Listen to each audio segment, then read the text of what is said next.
long abandoned by the miners that the county didn't. 150 Push feet up. it. Hit the bed. You know, the usual shit. Another day in this hospital, yo. It's another day in this hospital. Upstairs, you know. Gang shit you heard.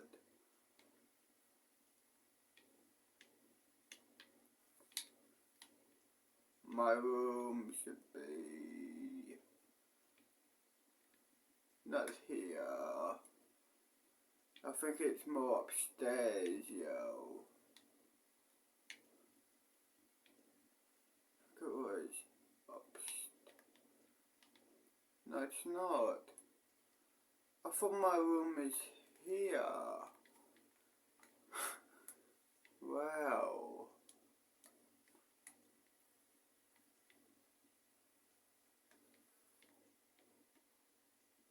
Or maybe not, this is my room here. Good night. 7 in the morning. Oh, good morning. Good morning. You must be my new nurse. Yeah. Okay, I'm going out to have a joint dinner come. So, cool. Shit this way. Come on.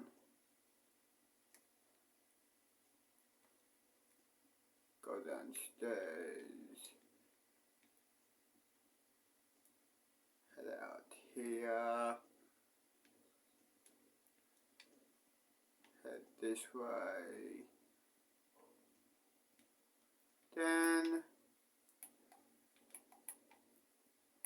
over here. Push. The steep hill. We found the old mine, almost hidden in a slight divot in the hillside that you. Deputy got a request over his radio to sit on a suicide scene. The victim was still inside the home, and they needed the deputy to sit and guard the main entry to the home until the coroner found there to take the body. Jaden. They didn't want any relatives or anyone else to enter the scene and mess up evidence. Basically, that was a standard 39 procedure. years old. So the deputy got to the home of the suicide victim and confirmed with the cops already on the scene that he was there to wait for the coroner. Do you have a boyfriend? It was the middle of the night, so the I deputy shouldn't be grabbed his flip telling you this, phone but out of the patrol car and settled on the front don't. porch to play some Snake. Do you have any kids? All was Yeah. totally quiet around 2 him kids. A after daughter and everyone a else son. left. All the deputy could hear were the occasional Gonna sounds of maybe distant go barking out dogs and the faint sounds of the sparse highway traffic. The silence did indeed make him a little nervous, especially considering what lie only a few feet away and invisible to him, only because of a wall. So it was only natural that his instincts had his ears on high alert. So he was startled when he suddenly thought he heard a rustling sound, seemingly coming from inside the house behind him. All he could do was sit there and wait and listen intently. A few minutes went by though, and he didn't hear anything else, so he just figured he probably heard the house settling or something.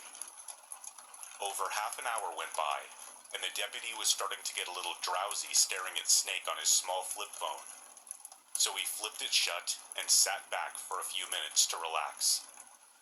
But then suddenly, there was that sound again, which seemed louder this time. A strange rustling sound, like maybe rustling papers, he thought to himself, puzzled.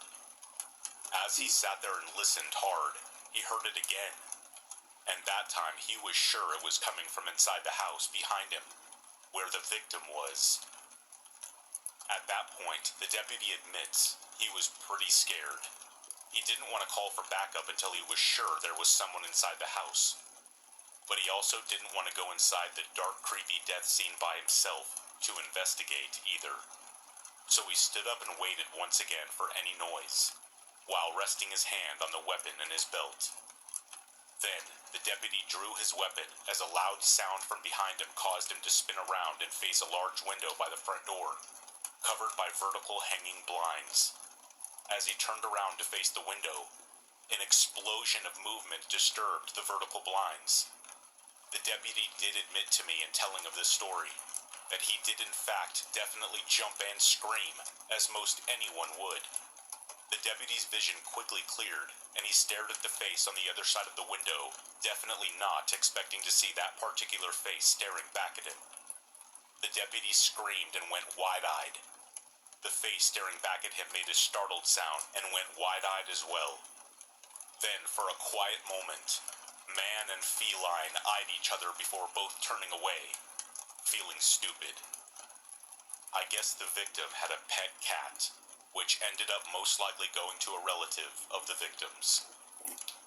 The deputy admitted to me after telling me this story that he felt it was one of the scariest instances he had ever had in his entire career. Thanks, Diogo. So babe, how far do you want my leg to go up inside you? All the way in? I wasn't as scared as I should have been, but my fear gene is broken, and I had been drinking, so... We have a lake less than an hour from home, and my daughter's friend had never been camping. So we decided to do a quick overnight there. We, mom and daughter, 18 men, camp a lot and like the solitude, so we often try to find the most remote places. No campsite or anything, just drive up and find a space. So we found this nice little peninsula big enough for about 3 campsites, and it being Sunday, we were hoping the other 2 groups would leave. They did eventually, and we had the place very much to ourselves. As the night goes on, we have a nice fire, sing, laugh, I'm drinking wine, we're making s'mores. Everything is perfect until we go to sleep. About an hour in, the girls are bugging me to wake up because it's raining. And we need to put the cover on the tent. It was a huge tent, so all hands were needed. By now, the wind is blowing and we're struggling, but we finally get it covered, and it's back to sleep we go. Until a motorcycle, more specifically, a dirt bike, at about 2 a.m., just riding circles around the peninsula. Mind you, this is literally a small enough area that only 3 large tents plus 3 cars would fit, and there's nothing else nearby but bushes and both of us staring. Must have been 20 minutes I stood there, and then just like that, he took off, drove off the peninsula and out of earshot, and never came back. To this day, I'll never know what that was about, or if I did the right thing. I can only say I'm glad I never confronted him. My gut just told me no. As for my Let's pause it, let's head to the start one, baby. Done.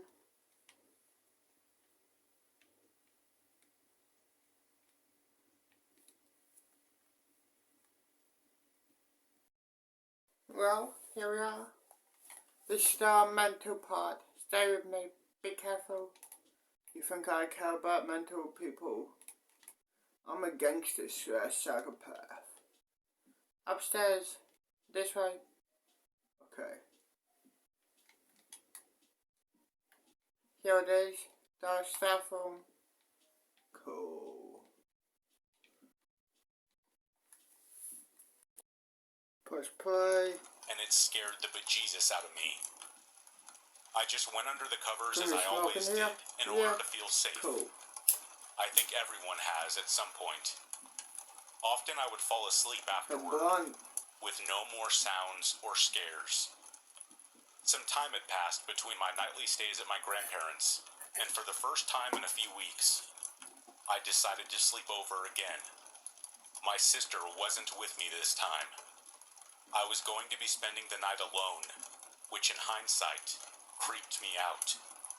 Reminding myself of what had happened in the past, I thought I would sleep in the other guest room that night. My grandparents, though surprised, happily readied the big window behind the closed blinds. This room was on the side of the big tree in the yard. Calming down, I slept peacefully. In the morning, they tried asking me again what had happened. I told them something scared me by tapping on the window, and as I initially figured, they said it must have been the tree outside. Too ashamed of myself, I just agreed with them, ready to forget it ever happened. Fast forward a few months. I hadn't slept over at the house for quite a while, and it was time for me and my sister to spend another night there. At this point, I kind of forgot how scary it could be, and to no surprise, that seemed to be my down. The top bunk didn't seem to be bothered by this, but I was scared out of my mind. My grandparents would at least show themselves to us, to look in, to check in on us. But there was no one in the doorway. No more sounds. We always kept the light on in the hallway, so anyone that would even try to peek in would be obvious. But there was no such thing. It felt like an eternity, but after a few minutes, I started to calm down, blaming my vivid imagination, and decided to go back to sleep. A few hours afterward, I woke up again, this time with a full bladder. Being half asleep, I forgot what transpired earlier, and gladly stood up to go to the bathroom. I did my thing, washed my hands, and walked out of the bathroom. As I was walking towards the room, I noticed from the corner of my eyes, my sister in the mirror above the sink, looking back at me from the reflection. I remember thinking I just hadn't seen her pass me as I was washing my hands or something, and went back to my room. To my horror, I saw my sister on the top bunk, sleeping like a baby. Then it hit me. What had transpired earlier. My heart sank. I threw the door shut and locked the door, terrified like a deer that had just seen a tiger in the distance. I just stood there, not knowing whether I should wake someone, scream, whatever I had to do to get rid of this pit I had in my stomach. I couldn't fathom what had happened on this night. I just sat at the door for what felt like hours trying to make sense of it. Once the sun started coming up, I felt less scared. I was so tired, I just decided to lay in my bed. I couldn't sleep though, and in the early morning, I heard my grandparents' door open and decided to go downstairs. I needed company, conscious company at least. I didn't tell anyone again, not until a few years later. I never slept there again. I didn't feel safe there anymore, and to me, sleeping there was like having a nightmare. I found excuse after excuse not to stay, until my grandparents finally moved out. The house was getting too expensive for them, and it was too much to keep it clean and in a good state. So they moved to a small house not too far from my uncle to be able to spend more time with their children and grandchildren. They are happy there and live quite comfortably. I slept over there once, luckily without any problems, but deep down, I am always on edge being alone in the home of my grandparents, and never feel truly comfortable there. I loved that old house. Our family made a lot of memories there, and it was super fun to play in and around the home with my cousins. But never in my life would I want to spend another night in that godforsaken place.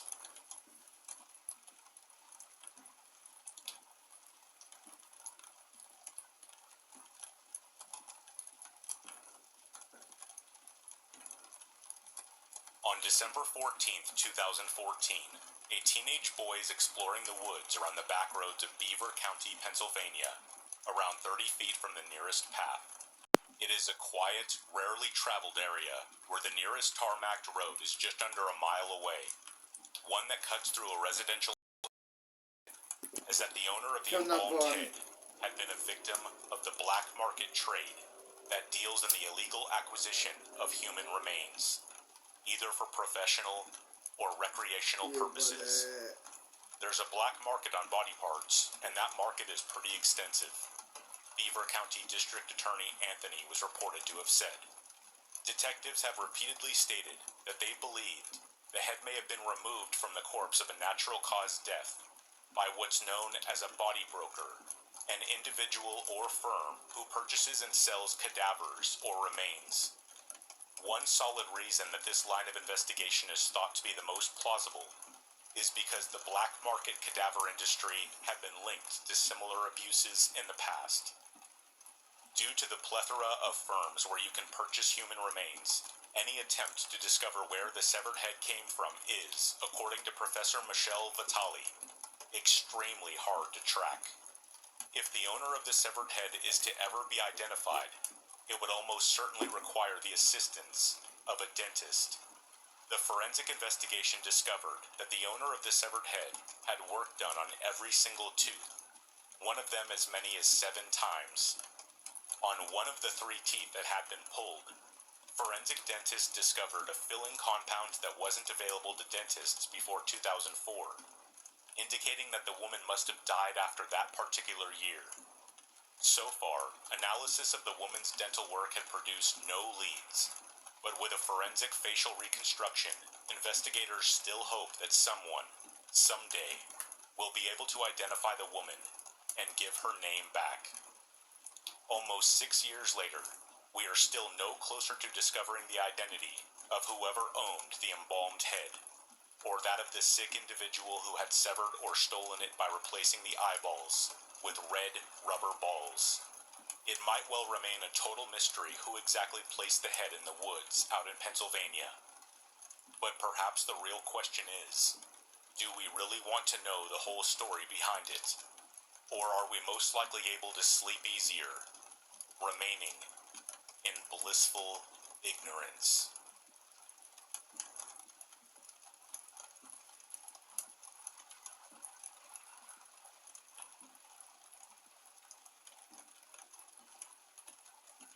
In 2004, in the sleepy Chicago suburb of Aurora, Illinois, Amy Pitson would give birth to her firstborn son. After some deliberation, she and her husband James would name the boy Timothy. The first 6 years of the boy's life were happy and uneventful, and we have every reason to believe that he was loved and well looked after by his 2 young parents. He had an extensive collection of relatives that he visited regularly, who cared for the boy just as much as his own parents did. But Timothy and his family were headed towards a tragedy that would confound and puzzle all that became familiar with it. A mystery that would remain unsolved, even to this day. On the morning of May 11th, after taking Timothy around the water park, Amy and her son spent the night at the resort, leaving early the next morning before driving over state lines to Wisconsin. Here they checked into Kalahari Resort in the Wisconsin Dells at around 10 a.m., both being recorded on CCTV cameras. But since then, neither hide nor hair of Timothy Pitson has been seen anywhere. For all intents and purposes, the young man had vanished into thin air. Around lunchtime the following day, on May 13th, Amy Pitson made a series of phone calls to some of her relatives, including her brother-in-law and her mother. She assured them that they were not to worry, how she and Timothy were both safe and well, and that neither of them were in any danger. These relatives would later confirm that Timothy was indeed present with his mother at the time of these calls, since he could be heard in the background, complaining that he was hungry. In the investigation that followed, cell phone records showed that the calls were made from an area close to Sterling, in Vernon County, Wisconsin, and that the pair were apparently on the move again, via Route 40.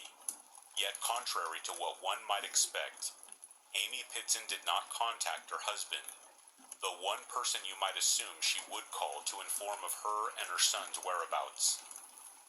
James had been frantic with worry ever since the evening of May 11th, when he had returned home to find the house empty, and had subsequently heard the news that his wife had taken Timothy out of school. On the evening of May 13th, Amy Pitson was recorded on the security cameras of a Winnebago family dollar store. She was alone when she purchased a notebook, some stationery, and some envelopes. It was unmistakably something much larger than a small game animal like a squirrel or a rabbit. and 2, because it was clearly not a deer or another four-legged animal because of the frequency of the footsteps. The footsteps were hitting the leaves one at a time.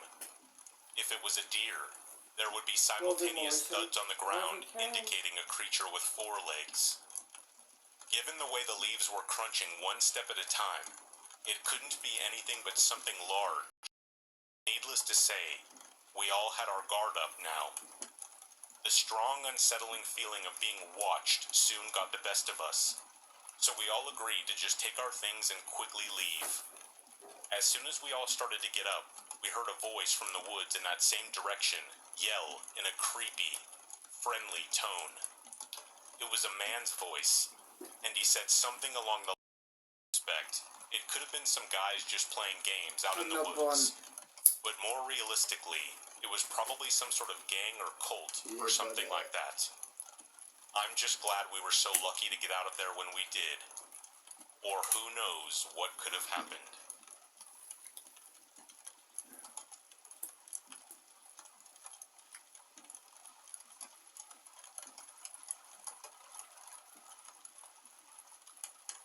When I was a young boy, I always had a lot of trouble falling asleep at night. I would lie awake, my mind racing with anxiety. It would get so bad that I would carry my pillow and blanket around the house and see if I could maybe sleep better in the living room, or sometimes even on my parents' bedroom floor. Looking back, this is pretty embarrassing, but there's a reason I mention it. Every so often, I would stay at my Nana's house with my younger brother. It was a 3-story duplex in one of those gated seniors communities that spring up in residential areas surrounding hospitals. When I was 8, my grandfather passed away from cancer at the hospital right around the corner. Since then, my Nana has always lived alone. Even still, I remember enjoying spending time there, eating lots of food, playing video games, watching lots of VHS-taped shows about alien encounters and ghostly hauntings. That's where I got my thrills. That being said, I've always considered myself skeptical to the paranormal. However, something happened than I normally did. You see, I can listen to what people are saying through the McDonald's speaker without them necessarily knowing that I'm listening. If I don't say anything, they would never know.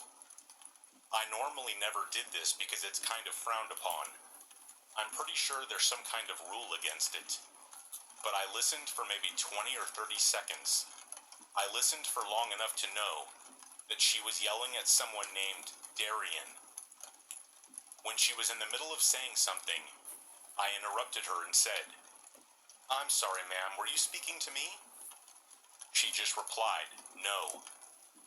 Crap, I thought to myself. I knew that I had to try something else. I asked her if Darian would be ordering with her. Then she went silent. It wasn't an entire minute, but she didn't say anything. After the second time of asking her if she was still there, she let out a banshee scream. It was the loudest thing I have ever heard in my life. It really hurt my ears. The McDonald's microphone system is already pretty loud, but when someone screams into it, trust me when I say that it is the most unbearable thing you have ever experienced. I was also surprised at how long she screamed. She had one deep, loud, guttural scream going for like 30 entire seconds. In the moment, though, I was scared for my life. I also got really worried that I was going to lose my job. I felt really guilty for asking, like it was my fault for setting her off. In retrospect, I don't think I really did anything horrible to her. Literally just asked her if the person whose name she was screaming just a minute ago was also going to be ordering food. She didn't actually say anything when she screamed. It was just kind of a violent and guttural screaming. I was really taken aback there for a minute. How the heck do you even respond to that? I asked her if she wanted to continue placing her order, and that's when she just drove away. She really floored it and drove way faster than she should have. And as she drove by, I saw her face looking at me through the window. It must have been only a split second that I could see her, but I got that one really good look at her, and a highway that led directly into one of our small, historic townships. The park was shaded by mostly tall oak trees, so it was often nice and breezy in the hot summers. Since it was such a small neighborhood in the RV park, everyone had no choice but to know everyone. While we were hanging out there one day, my friend's former neighbor and her other neighbor started commenting on the fact that there were tons of ants. That was unusual to them, since they lived there for years and never had that problem before. Eventually, after dealing with the ants being absolutely everywhere for a couple days, my friend's old neighbor decided to go outside and try to track the ant trails to see where they may be coming from. She ended up tracking them to an RV that was one space away from hers. There, she found several trails of them both going into and coming from this man's RV. Everyone in the little neighborhood knew that the man who lived in that RV was somewhat of a hoarder, and he was not clean at all. So, she knocked on his door a few times, but he didn't seem to be there, so she decided to tape a note to his door for when he got home. In the note, she asked that he please have his son maybe pick up some ant traps, and also to have him maybe clean up a little. The man who lived there was quite weak and ill with MRSA. I believe MRSA is a disease that can be passed through bodily fluids and such, and I also believe it is eventually fatal. Thankfully, though, he had his son around to do his errands and some other things to help care for him. A couple days after she had left the note on his door, she got a knock on her door, and it was the man's son. What he had to say was the grossest and most horrifying thing I have heard. What had happened was that when the man's son came by to take his dad to an appointment, he knocked, but didn't get an answer. As he was waiting for his dad to answer the door, he realized he hadn't heard from him in almost a week. I guess his dad usually called him at least every other day or so. Since his dad wasn't answering him, his son went to go grab the spare key that his dad had given to him previously. When he let himself into his dad's RV, he made a morbid and terrifying discovery. He found his dad's decomposing body still in his bed, totally covered in ants. He ran out of there, and it didn't take long for a neighbor to find him sobbing next to his vehicle. Within minutes, the whole small community had heard the gruesome news. As it just so happened, I had taken my friend over there for us to all hang out again on the day his old neighbor had heard the terrible news. We didn't even get a chance to sit down before she was already telling us about it. As she was telling us about all the ants on his body, I just couldn't help but to think about how ants come into your house, crawl all over your sinks, counters, and dishes, and even in your food. So, for whatever reason, the ants were truly the most horrific part to me. After all, MRSA can be passed through bodily fluids. We didn't go back there for a while after hearing that. When we did, though, they were still in the process of trying to move the RV out of there, and that was after a man in a full hazmat suit spent days cleaning it out. The whole thing just kind of freaked us all out, though. Especially the ants.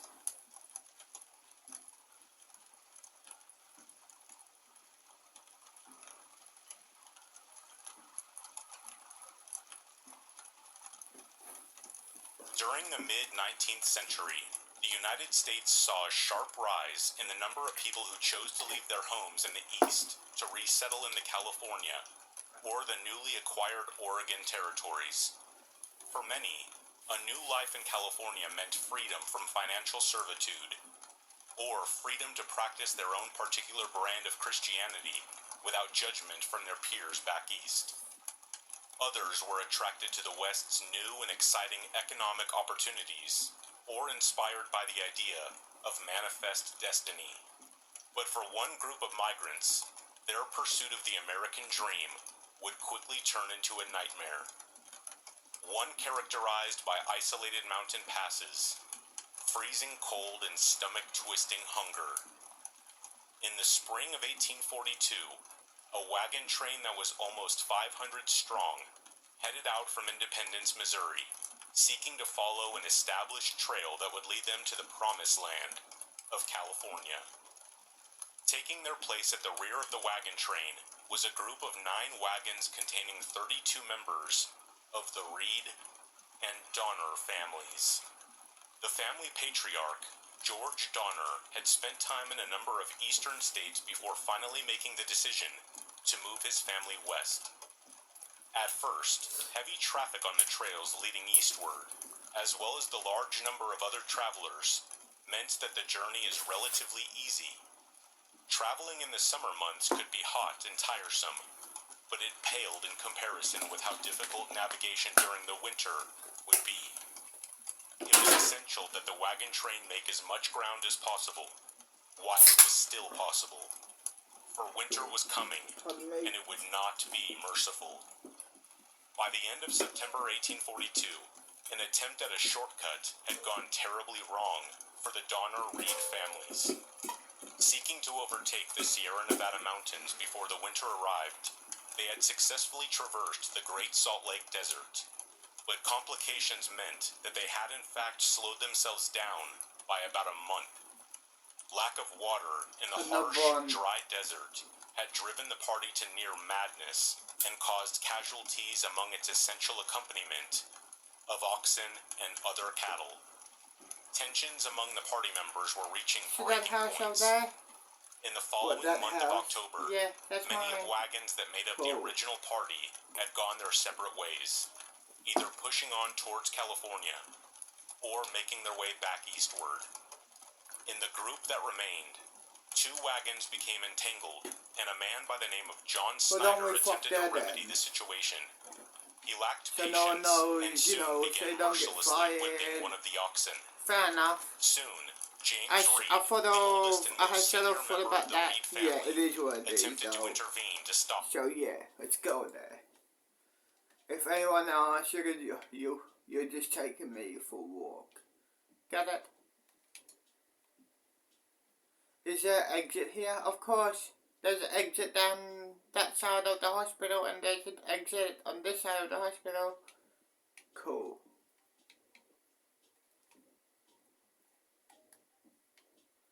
Let's go to your house.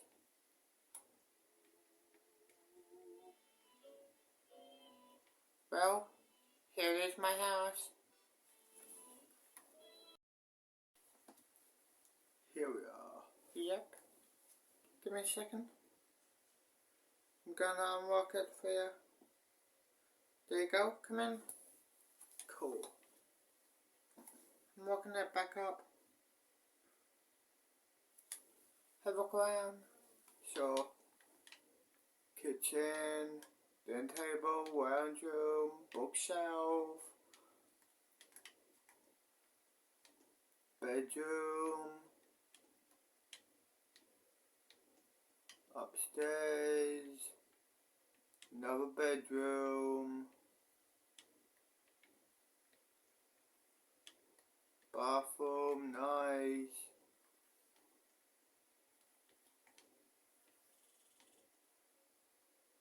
And then that's my room. Okay. Upstairs is my son's room. With 3 beds. Yeah.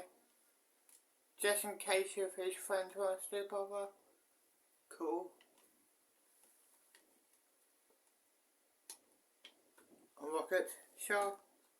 We'll chill outside on the balcony out here. Done. Press play, yo.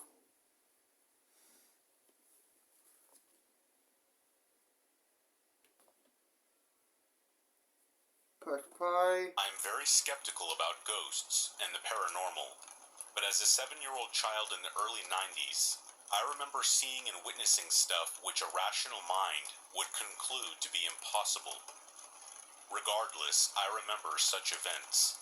In some instances, I was with other individuals who too shared my experiences of these paranormal sightings. who also have profound memories of them to this day. In the 90s, my family owned a small village pub called the Crown Inn. The establishment is situated in the English countryside. Like many public houses in England, the Crown Inn was very old and at the center of many tragic stories, including murder. I would spend many hours exploring the Victorian building whilst my brother played with his friends in the village, and when my parents worked. I would often spend a lot of time.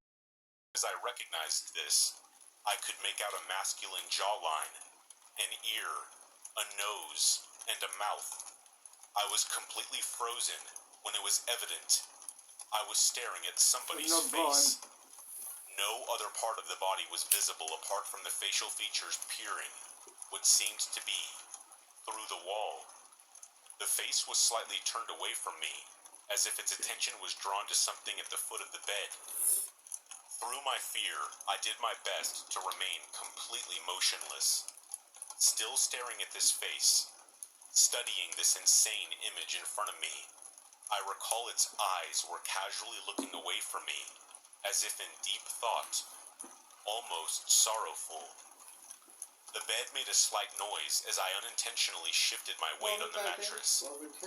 Instantly, the face in a jolting reflex motion turned straight towards me, as if it had been rudely disturbed, its wide open eyes staring directly into mine.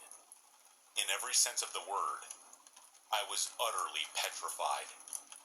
It sounds peculiar to describe, but the face was contorted with such an intense expression, a concoction of extreme delight and anger at the same time.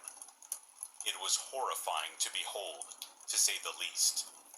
I couldn't breathe. I couldn't move. I couldn't scream as this horrifying thing gazed deep into my eyes, no more than a couple feet away from me. Desperately wishing for this crazy event to stop, we both faced each other in the dark for a few moments. It then did something which makes the hair stick up on the back of my neck, even to this day. The face almost composed itself for a second, until slowly revealing a psychopathic grin, a horrible, distorted smile, before slowly descending down the wall. I helplessly watched as the face moved down towards the ground, never breaking eye contact, until it was completely out of my sight. I thought my heart was going to explode inside my chest as I laid there, witnessing the face disappear. "It's under the bed. It's under the bed," the thoughts screaming in my mind. I tried to move my arms and legs, but I couldn't, almost as if I was paralyzed. I tried and tried again, desperately trying to get myself out of the room. In one last final attempt, my arms broke free, followed by my legs. I stood up in the bed and darted across the mattress, over my brother and out of the room, never once looking behind me. I ran directly into my parents' room, screaming all the way there, waking up the whole pub, including Jake, the family dog. My mom consoled me for a while, and for the rest of the night I stayed in my parents' bed. It took a few nights before I built up the courage to go back into that room again. With an adult's mind, it would be a fair conclusion that I likely suffered from sleep paralysis, which is something I do suffer with time to time as an adult. With those who are unfamiliar with this condition, it is where you become temporarily paralyzed just before falling asleep or waking up. On rare occasions, individuals also claim to have hallucinations during these episodes, expressing seeing ghosts or demons. I'm slightly skeptical of this because I hadn't knowingly suffered from sleep paralysis until I was in my teens, and although it's happened to me a handful of times, I have never hallucinated. Episodes in bed like this never happened to me again, and with everything else that I experienced in that building for the 10 years we lived there, I simply can't rule out that something else was awake with me in the room that night.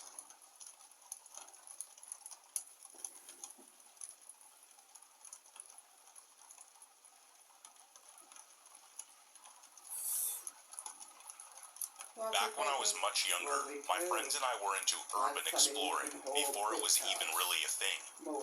We grew up in a pretty rough area with a lot of old apartment buildings that had to be abandoned and eventually demolished due to asbestos. That stuff made them basically fireproof, but where fire and smoke will kill you quick, asbestos will kill you slow. But try explaining that to a bunch of teenagers, actively looking for somewhere to hide from grown-ups, so they could do some distinctively grown-up things. Where other people saw a decrepit, dusty crap hole, we saw our own little corner of paradise.